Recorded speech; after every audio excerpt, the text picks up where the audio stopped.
Mas gipaligon pa sa De La Salle College of St. Benilde ang paghupot sa unang pwesto sa team standing sa NCAA Season 97 Women's Volleyball. Sa ilang duwa kaginang udto sa Paco Arena sa Manila, giharos sa 3 ka set sa Lady Blazers ang San Sebastian Lady Stags sa scores nga 25-11, 25-22 ug 25-14.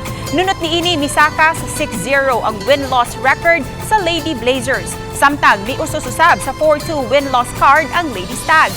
Ang kadaugan sa Lady Blazers gipanguluhan ni Jade Hentapa nga nakakuha og 17 points ug 10 excellent digs. Samtang sa second game nakalikay nga mangiwit sa team standings ang San Beda Lady Red Spikers. Human kalit nga gibuntog ang Mapua Lady Cardinals sa 4 ka sets. 25-20, 14-25, 25-23 ug 25-23. Sa maong kalampusan, nakuha sa Lady Red Spikers ang ilang ikaduhang daog batok sa 4 ka pildi. Mius-os sa 3-3 ang win-loss record sa Lady Cardinals. Napiling best player of the game ang Lady Red Spiker nga si Trisha May Paras nga nakakuha og 23 points. Samtang atangi ang duwa ugma sa udto tali sa Arellano Lady Chiefs ug Perpetual Lady Altas. Sundan kini nga sangka tali sa Letran Lady Knights ug EAC Lady General sa Domingo. Magtigi ang JRU Lady Pirates ug top-seeded nga CSB Blazers.